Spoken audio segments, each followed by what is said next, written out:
Tuhan firman-Mu ajaib, kekal meski gunung menghilang.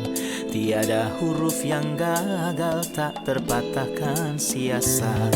Hidup seperti-Mu ya Allah, lebih dari emas.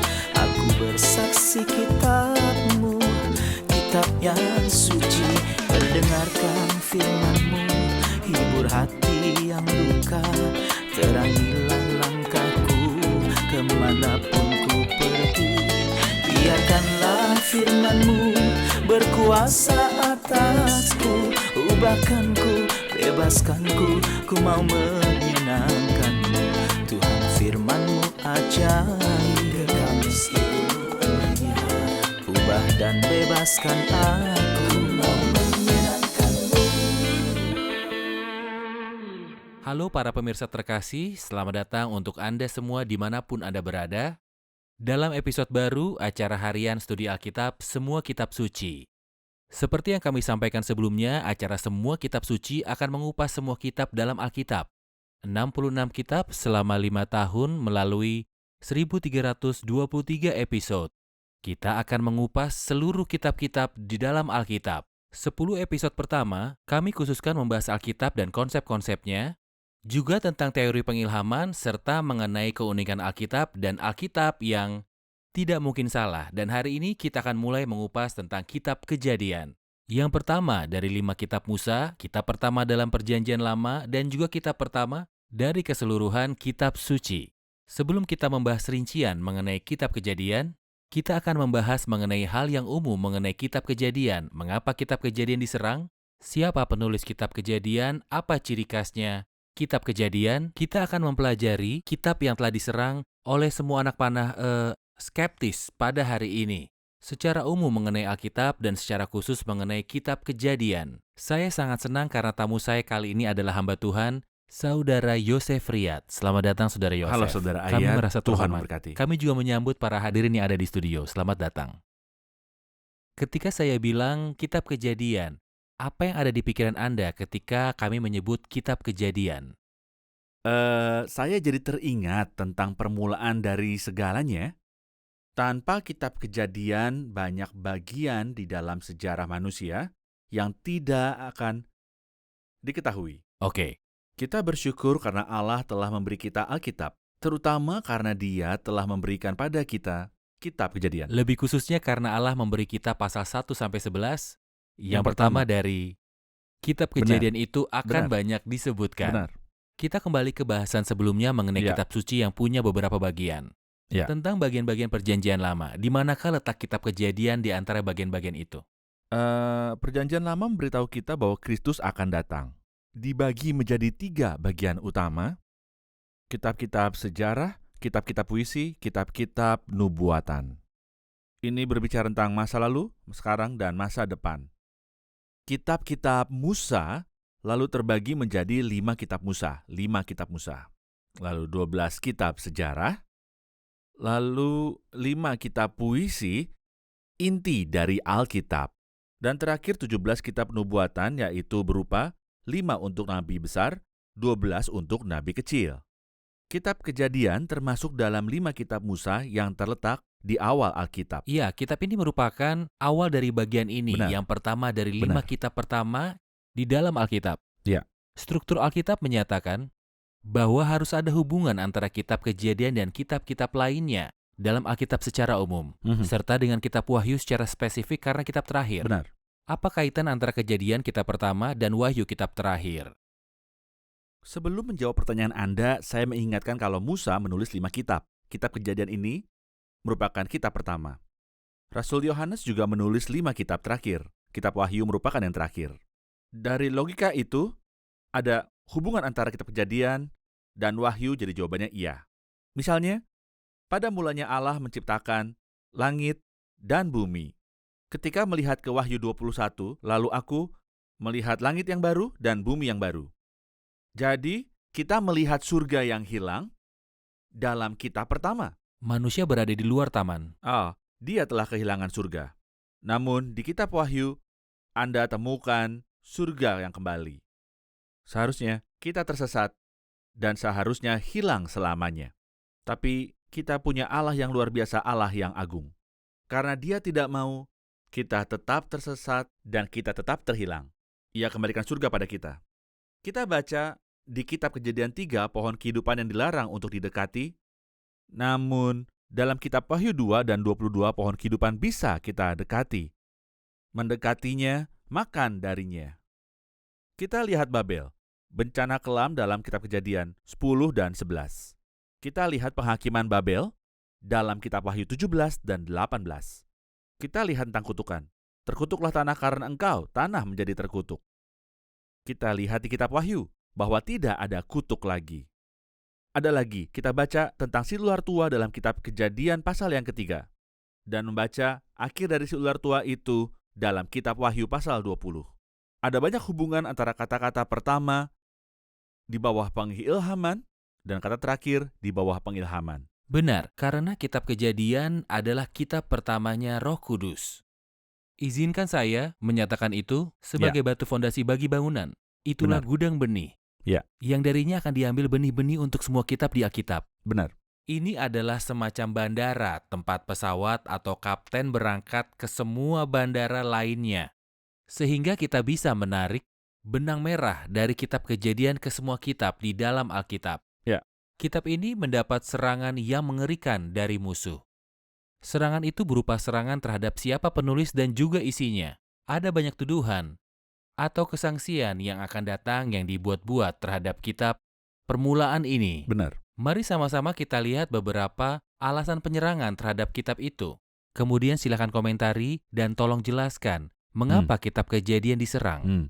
Pertama, karena ini adalah bukti pemilikan Allah atas dunia melalui penciptaan. Tentu saja iblis dan para pengikutnya yang dibuang Tuhan tidak menyukai hal itu. Pemilik tanah yang asli tentu saja kemudian datang. Mereka berusaha mencoba untuk menipu bahwa iblis itu Benar. pemilik asli. Itulah mengapa mereka bilang Tuhan tidak menciptakan semesta. Tepat, Karena siapapun yang menciptakannya tepat. adalah pemilik Dengan kata atasnya. lain, mereka sudah ingin menyangkal dari awal. Iya. Tapi Anda, orang bebal. Orang bebal berkata tidak ada Benar. Allah. Kedua, karena itu adalah kitab tentang keturunan perempuan yang akan meremukkan kepala dari ular. Menunjuk seseorang yang akan datang pada waktu yang tepat dan benar-benar meremukkan kepala ular itu. Ketiga, karena itu adalah kitab tentang pengorbanan dan penebusan. Iblis sudah berhasil memasukkan dosa. Tetapi Tuhan datang dan berjalan dengan kebenaran dan keadilan sampai Dia menghapus dosa. Tapi bagaimana? Itu sebabnya kitab ini banyak diserang oleh iblis dan pengikutnya. Keempat, karena ini adalah kitab yang mencoba ungkapkan rencana iblis untuk jatuhkan manusia. Iblis berharap bisa mempertahankan pukulan terhadap Adam dan Hawa dan bisa tetap menyerang. Sebenarnya kalau Kristus tidak datang pada waktunya untuk menghancurkan pekerjaan setan, umat manusia bisa Benar. hilang selamanya. Karena ini adalah kitab dari seluruh Alkitab. Karena iblis dan para orang jahat sangat membenci Alkitab. Mereka mengencarkan serangan. Kitab Kejadian diserang, kelima, karena kitab Kejadian adalah gudang benih. Ia dikhususkan sehingga itu membuat orang-orang jahat membencinya. Keenam, karena ini adalah kitab rujukan awal mengenai pembenaran dengan iman, penyembahan, dan kasih. Kejadian 22. Tentu mereka membenci pembenaran oleh iman, penyembahan kepada Allah, dan kasih. Itulah sebabnya kitab Kejadian dibenci. Terakhir, karena kitab Kejadian adalah kitab mengenai panggilan dan perjanjian Abraham untuk mewarisi tanah dan memberkati semua bangsa. Karena pemilik asli muncul, yaitu Allah yang berniat untuk memberikan tanah itu pada bangsanya dan memberkati semua bangsa di dunia. Karena alasan itu jugalah iblis membenci kitab itu. Saudara Yosef, coba perhatikan. Semua panah skeptis diarahkan pada pasal 1 sampai pasalnya yang ke-11. Ini Ya. terkait pengorbanan, penebusan, bukti kepemilikan Allah atas dunia dalam pasal 1, 3, dan seterusnya. Allah telah meletakkan batu fondasi dalam kitab ini, khususnya melalui pasal 1 sampai 11. Itulah sebabnya iblis meningkatkan serangannya terhadap pasal 1 sampai 11 ini. Jika Tuhan menghendaki, dalam episode ini kita akan berbicara tentang setiap kata dalam kitab Kejadian. Ya. Kita akan kembali untuk menjawab pertanyaan dari para hadirin.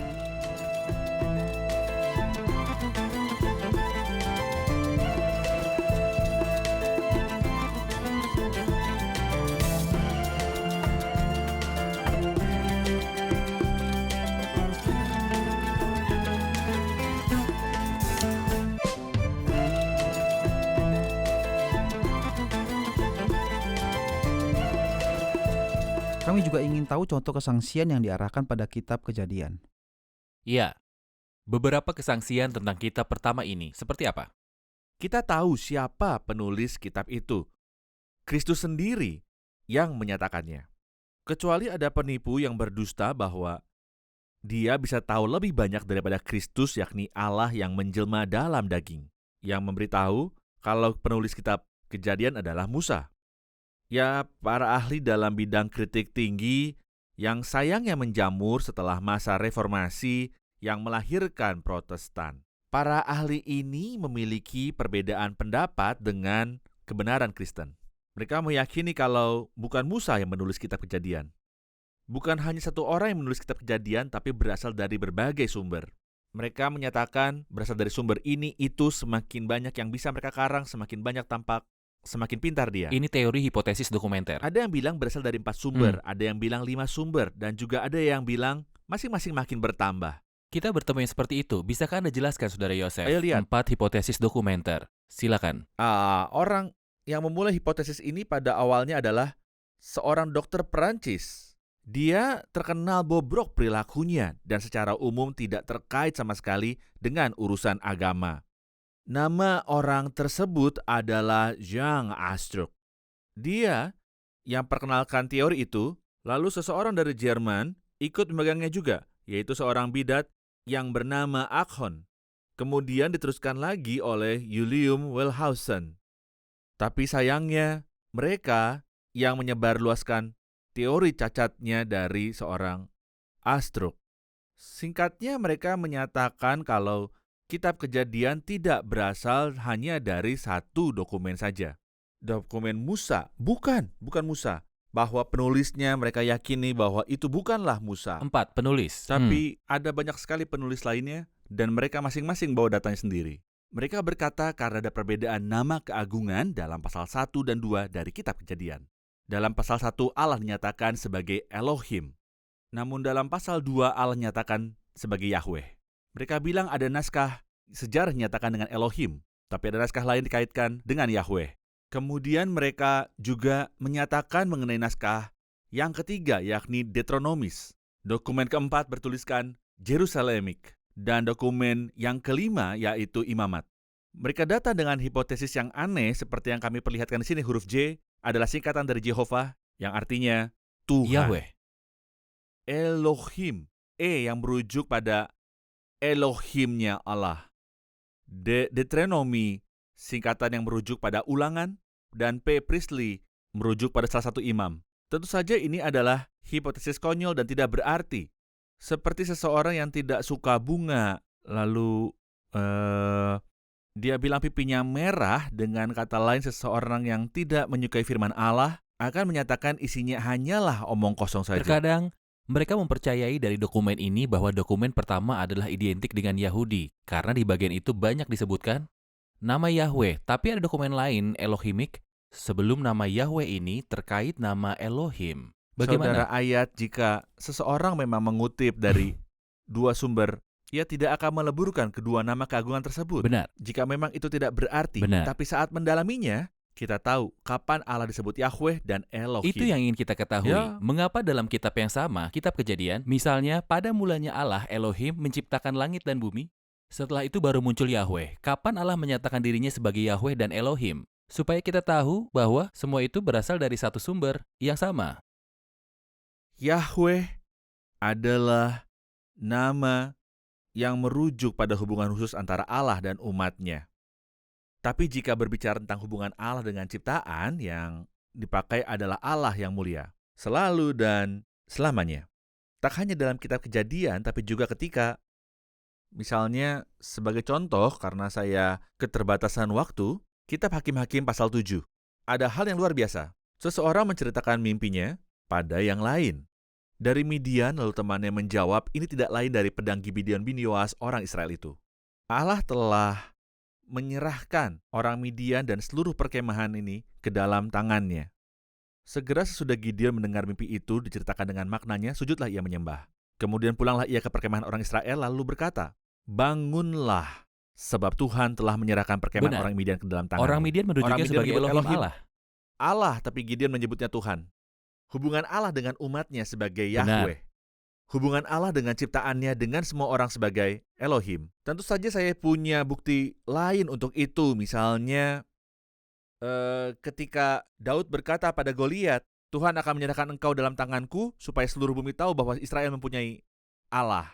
Tuhan yang adalah Yahweh, Allah yang adalah Elohim. Tepat sekali. Kita tahu bahwa sebelum Musa, nama Yahweh sudah dikenal. Orang-orang mengenal Tuhan sebagai Yahweh, tapi kisah kemuliaan Yahweh tidak mereka ketahui. Benar, Kecuali nama Yokhebed ibunya Musa. tepat, Yokhebed punya unsur nama mengandung Yahweh, Yahweh. artinya kemuliaan Yahweh. Tepat sekali. Mereka tahu bahwa Yahweh adalah nama Allah terkait hubungannya dengan umatnya, tapi nama Elohim terkait hubungannya dengan semua Ciptaan. ciptaan. Itu mengapa isi kitab Kejadian bukan berasal dari Satu sumber. 4 sumber, tapi satu sumber yang menggunakan nama yang satu di bagian tertentu, nama lain di Sejamakan bagian nama lain. keagungannya Allah adalah kemegahan dari Alkitab. Tapi sayangnya bagaimana Anda bisa menggambarkan keindahan ciptaan kepada orang buta? Benar, Betapa agung keindahan Sang Pencipta. benar. Mereka yang meragukan berkata, isi Alkitab Kejadian berasal dari berbagai sumber dan kami menunjukkannya. Ya, Bentuk keraguan mereka, misalnya, mereka menyatakan kalau dari pasal 1 sampai pasal 11, sebenarnya bukanlah kisah nyata, bukan peristiwa nyata, tapi itu hanyalah peristiwa simbolik, hanyalah dongeng atau mitos. Semuanya itu bukanlah termasuk bagian dari pewahyuan. Bagaimana menjawabnya? sayangnya mereka yang menuduh mengenai zaman Nuh dan peristiwa air bah, hari-hari penciptaan, jika itu dinyatakan pernah terjadi dalam Alkitab, apakah kita menyatakannya sebagai dongeng atau mitos? Ketika Alkitab menyatakannya, ada 7 penulis lain yang merujuk pada peristiwa air bah. Kristus sendiri berbicara tentang hal-hal itu. Bagaimana seseorang, siapapun dia, bisa menyatakan bahwa ia tahu lebih banyak daripada Kristus?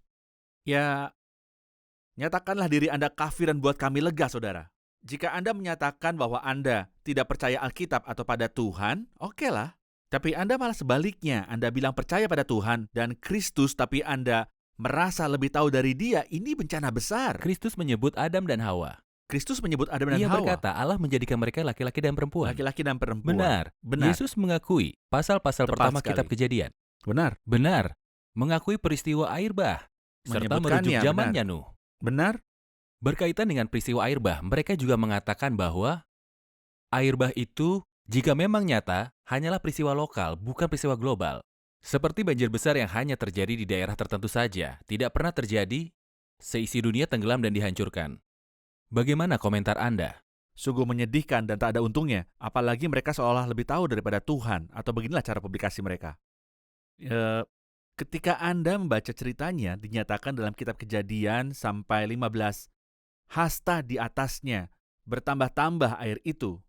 Lalu, jika itu memang hanya banjir lokal, apa perlunya peristiwa air bah itu dinyatakan?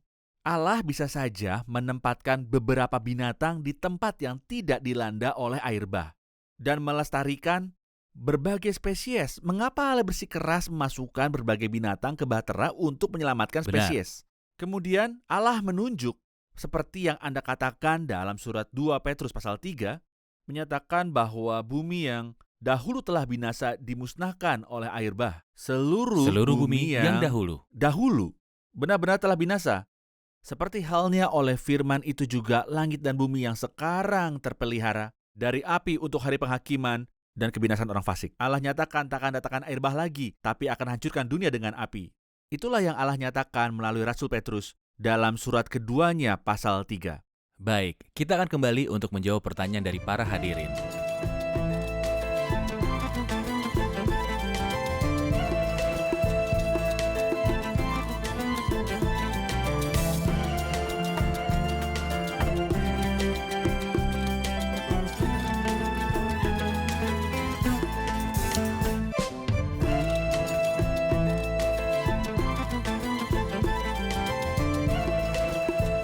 Apakah Musa meniru kisah penciptaan dari mitos bangsa Sumeria dan kisah air bah dari dongeng Gilgamesh? Sebenarnya ini adalah serangan yang berulang bahwa Musa hanyalah meniru dongeng peradaban lainnya, khususnya bahwa kisah penciptaan berasal dari mitos bangsa Sumeria dan air bah berasal dari kepahlawan Gilgamesh. Saya ingin menyatakan bahwa kisah Gilgamesh bukanlah satu-satunya yang berbicara tentang kisah air bah. Tidak kurang dari 33 naskah membicarakan hal yang serupa. Muncul di seluruh dunia. Tersebar di seluruh dunia memastikan air bah itu nyata. Ini adalah bukti penting mengenai Bukti- peristiwa tersebut. Bukti bahwa itu merupakan peristiwa yang nyata. Kita tahu bahwa segera setelah terjadinya air bah, penyembahan berhala juga dimulai. Air bah berakhir di pasal yang ke-8. Kitab Kejadian pasal 11 sudah menggambarkan penyembahan berhala yang dimulai dari Babel. Penyembahan berhala biasanya tidak seperti firman. Seperti iblis, mereka tidak membawa firman. Itu semua bohong, semuanya. Tapi mereka hanya membawa sebagian firman dan menambahinya. Ya, Cerita yang sama tentang mitos penyembahan berhala yang berbicara tentang peristiwa air bah, tetapi jika Anda memperhatikan, semua naskah ini menyatakan bahwa Allah itu marah. atau ilah-ilah. Atau dewa-dewa. Ya, Mereka tentu saja. berbicara tentang berbagai dewa. Ya, dewa marah. Kejahatan manusia semakin bertambah. Lalu terjadilah bencana global, bencana universal. Setelah itu muncul beberapa tambahan. Seperti yang kita tahu, ketika iblis menyampaikan sesuatu, ia akan menambahi. Tapi jika kembali ke asal kisahnya, Anda akan temukan bahwa kisah itu persis sama. Tentu, dalam bencana seperti air bah, semua manusia binasa. Tentu saja wajar ketika semua orang menjadi kacau balau setelah peristiwa Menara Babel. Mereka punya kisah, versinya masing-masing.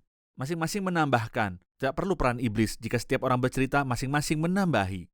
Itu akan menjadi kisah yang lain. Tetapi, asal-usul kisah mereka sebenarnya terdapat di dalam Alkitab. Musa tidak membutuhkan kisah seperti Gilgamesh maupun kisah lainnya. Sebab tak pernah nubuat dihasilkan oleh kehendak manusia, tetapi oleh dorongan Roh Kudus. Kalau memang Musa menemukan epik Gilgamesh dan itu menuntunnya pada cerita air bah, lalu siapa yang memberitahunya bahwa pada hari pertama Allah ciptakan ini, pada hari kedua ciptakan itu? Bukankah itu pengilhaman dari Allah? Bahkan mengenai mitos bangsa Sumeria yang berbicara juga mengenai penciptaan ini. Jika mereka mengatakan kisah itu sudah ada sebelum Musa sehingga Musa menirunya, ada di kitab Kejadian yang memberitahu ada keturunan Adam yang jahat yang disebut Kain. Keturunan itulah yang memalsukan pengetahuan sejati tentang Allah dan menambah ini itu sampai terjadi air bah. Jika tidak akan ada air bah yang menimpa dunia ini. Tapi ada keturunan sejati yang mempertahankan pengetahuan yang benar tentang Allah, yaitu keturunan Set. Jadi seperti yang Anda katakan, ada beberapa informasi yang benar tentang penciptaan. Tapi pikiran manusia yang bobrok menambah-nambahi kisah itu. Mereka adalah keturunan Kain si jahat. Tapi apa yang telah ditulis Musa ditulis melalui pengilhaman langsung, tanpa mengurangi apapun, sebab tidak pernah nubuat dihasilkan oleh kehendak manusia, tetapi oleh dorongan Roh Kudus. Betul. Kami akan menampilkan untuk Anda beberapa artikel di website yang akan mengetengahkan dan memberikan penjelasan untuk Anda mengenai mitos-mitos semacam itu, yang mengaitkannya dengan cerita di Alkitab dan menjelaskan keunggulan cerita dalam Alkitab atas mitos-mitos yang berkembang tersebut. Kita sudah berada pada akhir episode. Jika ingin menyampaikan pesan kepada para pemirsa, bagaimana cara mendalami Alkitab secara umum dan kitab Kejadian secara khusus, apakah Anda mendalami dengan semangat seorang guru atau seorang murid untuk mengetahui manfaat kata pertama Alkitab? Jika mendalaminya dengan semangat sebagai seorang guru, orang itu akan diabaikan Allah. Ia limpahkan segala yang baik pada orang yang lapar, menyuruh orang kaya pergi dengan tangan hampa. Tapi saya ingin menjelaskan kalau semangat seorang murid adalah semangat yang sangat baik. Saya suka satu ayat dalam kitab Kidung Agung 2 ayat yang ke-8. Dengarlah, kekasihku, lihatlah ia datang melompat-lompat di atas gunung-gunung, meloncat di atas bukit-bukit. Saat membaca Alkitab, saya mendengar suara kasih saya. Seperti yang Kristus katakan dalam Yohanes pasal 10, domba mendengar suara gembalanya. Suara Tuhan pasti berbeda dari suara-suara lain. Domba tidak mengenal suara-suara penyanyi. Domba tidak mengenali suara-suara yang lain. Ia tidak mengenal suara penyanyi manapun. Tapi begitu mendengarkan suara gembalanya, mereka akan tersentak ketika mereka mendengarkannya. Mendekatlah pada Alkitab untuk mendengarkan suara juru selamat Anda yang terkasih. Anda akan menang banyak. Dan setiap orang yang tunduk pada Alkitab, maka Alkitab tidak akan pelit sama sekali padanya. Benar. Firman Tuhan memberi terang dan pengertian kepada orang bodoh. Kita akan rangkum episode ini bersama hadirin di studio. Amin. Episode ini adalah pengantar bagi kitab Kejadian. Banyak informasi yang berharga. Apa manfaatnya? Kami jadi paham mengapa iblis menyerang kitab Kejadian secara bertubi-tubi, bahwa kitab ini berisi bukti kepemilikan Allah atas dunia dan alam semesta ini. Allah adalah sang pemilik dan kitab ini menyatakan keturunan perempuan meremukan kepala ular. Kitab ini berisi pesan mengenai pengorbanan dan penebusan, dan iblis mencoba memutuskan hubungan manusia dan Allah, tetapi tetap gagal. Terima kasih, benar. Kitab Kejadian adalah gudang yang menyimpan benih-benih firman Allah dan merupakan awal dari segalanya. Ya, Terlepas dari serangan diam-diam iblis terhadap Alkitab secara umum dan kitab Kejadian secara khusus, perkataan Kristus sungguh melegakan. Langit dan bumi akan berlalu, tetapi perkataanku tidak akan berlalu. Kitab Kejadian ini ada di tangan kita dan akan tetap berada di betul. tangan kita. Terima kasih. Terima kasih Saudara Yosef, Tuhan memberkati. Para pemirsa yang kami kasihi, dalam episode pengantar untuk mengupas kitab Kejadian dan juga untuk semua kitab dalam Alkitab ini, kita telah membahas dan menyatakan bahwa kita memiliki semua stabilitas dalam kitab ini. Buku ini, Alkitab secara keseluruhan dan kitab Kejadian secara khusus, tidak berasal dari berbagai naskah, namun bagaimana Musa menulisnya, sesuai seperti yang dikatakan Alkitab, tetapi oleh dorongan Roh Kudus, orang-orang berbicara atas nama Allah. Datanglah kepada Alkitab dengan semangat ini. Semangat seorang murid, mintalah tuntunan dari Roh Kudus, tuntunan dari Tuhan, untuk membuka pikiran Anda menemukan keagungan Alkitab. Sampai jumpa di episode selanjutnya, Tuhan menyertai Anda.